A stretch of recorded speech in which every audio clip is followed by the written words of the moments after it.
నేను స్టేజ్ ఎక్కి మాట్లాడాలంటే నాకు చాలా భయం. నాకు ఎగ్జామ్స్ అంటే భయం. నాకు ఒక ఇద్దరు ముగ్గురు నా ముందు ఉన్నారంటే నేను ఇక్కడ నిలబడి మాట్లాడాలంటే నాకు వణుకు పుడుతుంది. సో ఇలా రిపీటెడ్ గా చాలా మంది పేరెంట్స్ వాళ్ళ పిల్లల గురించి కంప్లైంట్ చేస్తుంటారు. కొంతమంది పిల్లలు వాళ్ళంతట వాళ్ళే అనుకుంటుంటారు. సో దీన్ని వాళ్ళంతట వాళ్ళు అనుకున్నదాన్ని ఏమంటారంటే సెల్ఫ్ టాక్ అంటారు. అయితే నిజానికి నేను చాలా వర్క్ షాప్‌లో చెప్తుంటాను. చాలా వీడియోలో కూడా చెప్పాను ఇప్పటివరకి. మనం ఏదైతే అంటున్నామో అది మన సబ్‌కాన్షియస్ వింటుంది. ఆ సబ్‌కాన్షియస్ మైండ్‌కి ఏది నిజం, ఏది అబద్ధం అనేది తెలీదు. నువ్వేదైతే రిపీటెడ్‌గా చేస్తుంటావో అదే నిజమయ్యేలాగా చేస్తుంది. సో అయితే దీనికి సంబంధించి ఒక చిన్న ఎగ్జాంపుల్ మీ అందరికీ రెడ్ కార్ థియరీ గుర్తుండొచ్చు. సో ఏంటంటే ఇప్పుడు ఫర్ ఎగ్జాంపుల్ మనం ఒక red colour Swift Dzire car కొనాలని అనుకున్నాం అనుకోండి. సో ఎప్పుడైతే మనకు ఆ red colour Swift Dzire car కొనాలని మనం అనుకున్న తర్వాత మనం మార్కెట్‌లోకి వెళ్ళినప్పుడు మన ముందు చాలా రెడ్ కలర్ కార్స్ కనిపిస్తుంటాయి.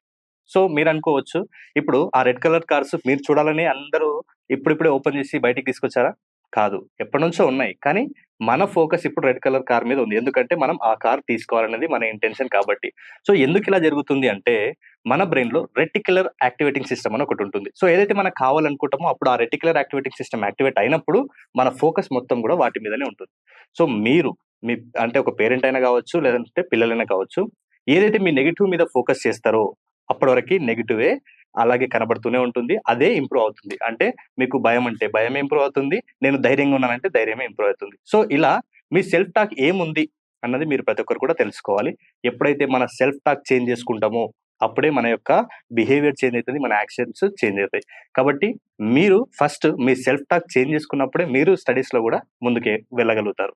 సో ఇలాంటి ఎన్నో అద్భుతమైన విషయాలను మన బ్రెయిన్ సీక్రెట్స్‌ని అలాగే ఒక టాపర్ అవ్వాలంటే ఎలాంటి మైండ్ సెట్ కలిగి ఉండాలన్న విషయాల పట్ల నేను ఫిబ్రవరి 8 రోజు ఉదయం 10 గంటల నుంచి 1 గంటల వరకు టాపర్ స్టడీ సీక్రెట్ అనే 3 అవర్స్ వర్క్‌షాప్‌ని డిజైన్ చేశాను. సో ఆసక్తి కలిగిన ప్రతి ఒక్కరు కూడా ఈ స్క్రీన్ మీద కనబడుతున్న నంబర్‌కి కాల్ చేసి మీ సీట్‌ని రిజిస్ట్రేషన్ చేసుకోండి. ఇది అద్భుతమైన వర్క్‌షాప్. మీ లైఫ్ చేంజ్ అయ్యే అద్భుత అవకాశం కూడా అయ్యుండొచ్చు. Thank you so much. నేను మీ వంశీకృష్ణ సైనింగ్ ఆఫ్. జై